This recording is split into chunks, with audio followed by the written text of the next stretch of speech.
एक बात अपने जीवन में सदा उतार करें, घर में अगर तुलसी का क्यारा है तो तुलसी महारानी हमें ये बता देती है कि हमारे घर में सुख आने वाला है कि दुख आने वाला है। जैसे शनि अपना प्रकोप दे रहा है या शनि उतर रहा है, ये किसी से पूछने की जरूरत नहीं पड़ती, अपने आप मालूम पड़ जाता है। कैसे? शनि कथा अगर आपने सुनी हो तो उसमें व्याख्यान आता है शनि कथा में, पांव की चप्पल बार बार टूट रही हो, कमर से नीचे जो वस्त्र पहने हो वो फट रहे हो, कहीं पजामा है, धोती है, आदि वस्त्र हैं, कपड़े हैं, वो अपने आप फट, आज के जमाने में तो फटे फटाए पहनते हैं लोग, फैशन, उसकी गारंटी नहीं है, उसका हम वर्णन नहीं कर, हम जब पहनते हम समझ जाते हैं इसको शनि तो ऑलरेडी लगा ही हुआ। जब उनका घुटना घुटनी सब फटा हुआ दिखता है तो उसमें लग जाता है कि शनि पहले से लग गया बापड़ा, उनके पहने से तो मालूम पड़े। शनि का नियम है, शनि कथा कहती है पांव की चप्पल बार बार टूट रही हो, घिस गई हो, बद्दी टूट रही हो, कुछ कर रही हो, और अगर कमर से नीचे जो वस्त्र पहने हो वो अपने आप फट रहे हो, समझ लेना कि शनि पांव से प्रवेश कर रहा, मतलब अपनी प्रखरता शनि दिखा रहा। किसी मंदिर में गए महाराज और वहां जाने पर चप्पल चली गई तो समझ लेना शनि की कुदृष्टि अब पड़ना बंद होना चालू हो गया। कितना सुंदर कहा है महाराज। जूता चप्पल आज के जमाने में तो फैशन हो गई साहब, घर की चप्पल अलग होती है, बाहर की चप्पल अलग होती है। लोग घर में चप्पल किचन तक में पहन के जाते हैं, अरे पानी ले जाओ सीओर से।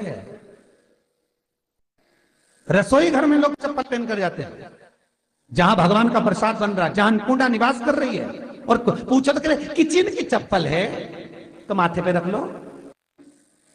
तुम अपनी मां को जरूर देखना है एक बार, वो बूढ़ी मां कितनी बार किचन में चप्पल पहन कर गई, मुझे जरूर फोन कर कर बताना। बूढ़ी मां रसोई घर में आज भी बिना चप्पल के जाती है, और बहुओं की कहीं एड़ी नहीं फट जाए, ठंड नहीं बैठ जाए, इसलिए ये रसोई घर तक में चप्पल पहन कर जाती है। सूर्य नारायण की कथा पढ़ना, शनि महाराज की कथा पढ़ना, और गरुड़ पुराण की कथा पढ़ना, जिन जिन कथाओं का हम व्याख्यान कर रहे हैं उसको पढ़ना जरूर हो। क्या लिखा है? घर के अंदर जब चप्पल जाती है, रोग, बीमारी, कष्ट, तकलीफ चालू हो जाती है। तुमने चप्पल क्यों पहनी? ठंड नहीं बैठ जाए, रोग नहीं बैठ जाए। घर के अंदर उतना बढ़ गया, एक कालीन बिछा दो, एक दरी बिछा दो, मोटा आसन बिछा दो, जिस पर तुम चल लो। जरूरी है कि कई कई लोगों को तो हमने ये भी देखा कि कालीन पर भी चप्पल पहन के चलते, और ब्राह्मणों को भोजन परोस रहा है, गुरुजन को भोजन परोस रहा है, ठाकुर जी की थाली बना रहा है, ठाकुर जी का थाल लगा रहा है, तो भी चप्पल है पांव में। तेरा क्या होगा रे कालिया, क्या होगा? विचार तो करो। देह पड़ी रे जाए यहीं पर, फिर कुंडल और नगीना, क्या हरि नाम नहीं तो जीना। अभी भी सुधर जाओ रे, अभी भी सुधर जाओ, नहीं सुधरो तो सिधर जाओ रे, या तो सुधरो नहीं तो सिद्धरो, थोड़ा सुधरो। रसोई घर में अन्नपूर्णा रहती है, रसोई घर में शिव महापुराण की कथा कहती है जब भगवान शंकर को मां जगत जननी भोजन करा रही थी, शंकर जी ने वर मांगा था अन्नपूर्णा का, ए अन्नपूर्णे, तुम मेरे घर के बच्चों का भरण पोषण कर रही है। इस मृत्यु लोक में जितने मनुष्य जन्म लेते हैं ये मेरे पुत्र कहलाते हैं। तो अन्नपूर्णा ने कहा, चिंता मत करना भोलेनाथ, जिस जगह पर एक स्त्री, बेटी, कन्या या घर की बहू या बूढ़ी मां भोजन बनाएगी, उस जगह पर मैं अन्नपूर्णा उसके शरीर में प्रवेश करूंगी। रसोई घर नहीं होगा, वो मेरा और तुम्हारा मंदिर कहलाएगा।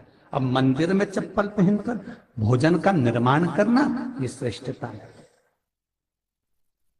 एक आसन पटक लो आप रसोई घर के अंदर, जिस आसन पे खड़े होकर आप भोजन बना लो, मोटा सा आसन रख लो, चप्पल की जरूरत ही नहीं।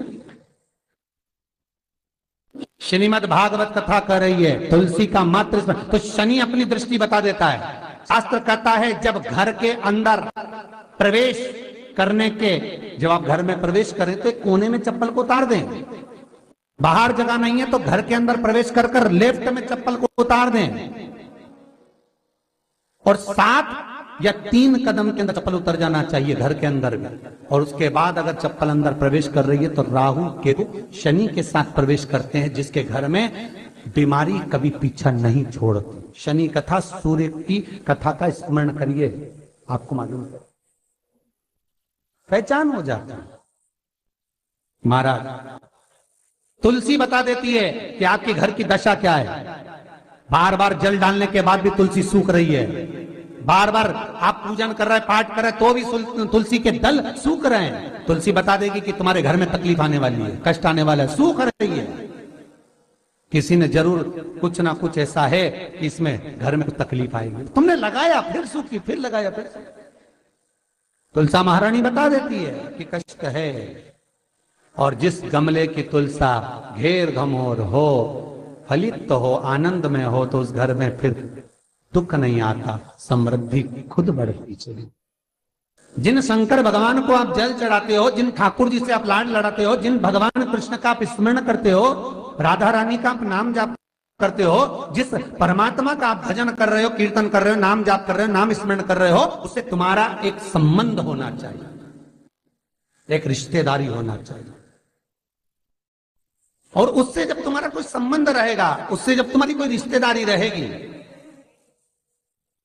तो उस रिश्तेदारी में जैसे ही आपके प्राण छूटे, और छूटते से ही आप जब गए, तो जाते ही आप कहोगे कि कृष्ण से मेरा ये संबंध है, वो मेरा पुत्र, वो मेरा भाई, वो मेरा बेटा, वो मेरा सगा, वो मेरा रिश्तेदार, वो मेरा कुटुंबी, वो मेरा पुत्र।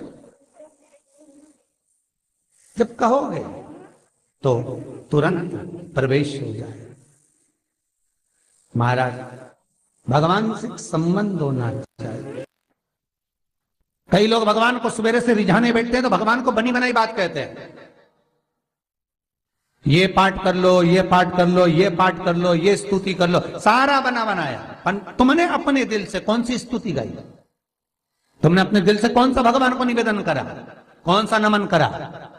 बस सवेरे उठना है, नहाना है, भगवान के सामने जाना है, भगवान को नहलाना है, कपड़े पहनाना है, अगरबत्ती लगाना है, थोड़ा सा शक्कर का भोग लगाना। इतने सारे देवी देवता, शंकर जी, राम जी, गणेश जी, सारे देवता, और 2 खुरमा लेके आए, 1 बालूशाही लेके, 2 मठरी लेकर आ गए, 1 मठरी लेकर आ गए, और भगवान को इतनी सी कटोरी में रख दिया।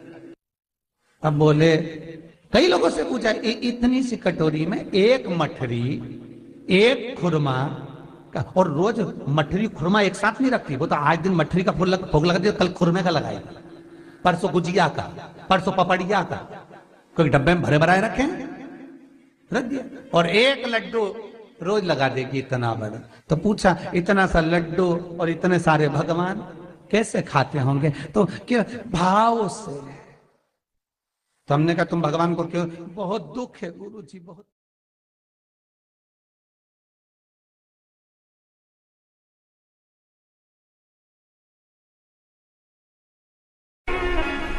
क्या केवल सुबह का समय, शाम का समय मंदिर जाने का होता है? इसके सिवाय हम मंदिर नहीं जा सकते?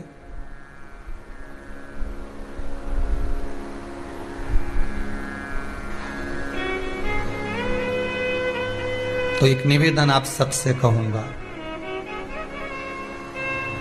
पहले तो मंदिर बताओ कि किस मंदिर में जाने की बात कर रहे हो।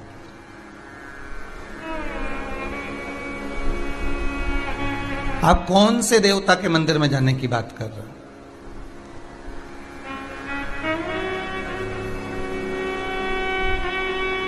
आप अगर राजा राम जी के मंदिर में जाने की बात कर रहे हो तो समय पर सुबह जाओ, शाम को जाओ, ठीक है। आप अगर भगवान कृष्ण के मंदिर में जाने की बात कर रहे हो तो सुबह जाओ, शाम को जाओ, जो समय लिखा है उस समय पहुंचो। आप दत्त भगवान के मंदिर में जाने की बात कर रहे हो तो सुबह जाओ, शाम को जाओ। आप गणेश जी के मंदिर में जाने की बात कर रहे हो तो सुबह जाओ, शाम को जाओ, मना नहीं। आप जितने भी देवता हैं, बहुत ध्यान से सुनिएगा, आस्था चैनल के जितने श्रोता भाई बहन कथा सुन रहे हैं, बहुत ध्यान से सुनिएगा महाराज, बहुत अच्छी कथा, बहुत सुंदर प्रश्न है कि मंदिर क्या हम सवेरे और शाम को ही जा सकते हैं। तो आपसे निवेदन है, जिस बेटे ने ये प्रश्न करा है, आजकल के जो नवयुवक बच्चे हैं बहुत अच्छे प्रश्न करते हैं, ऐसा नहीं है, अगर सही उनको जवाब मिलना भी चाहिए। आप अगर गणेश जी के मंदिर जा रहे हो, राम जी के मंदिर जा रहे हो, आप कृष्ण के मंदिर जा रहे हो, आप दत्त भगवान के मंदिर जा रहे हो, आप किसी अन्य देवता के मंदिर जा रहे हो तो सुबह और शाम जाइए।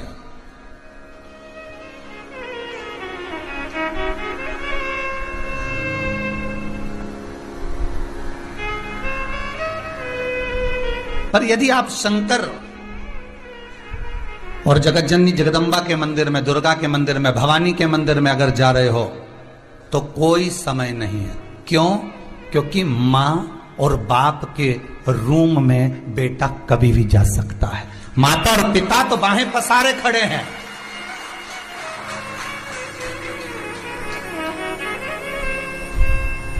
मेरे राम अयोध्या के राजा हैं।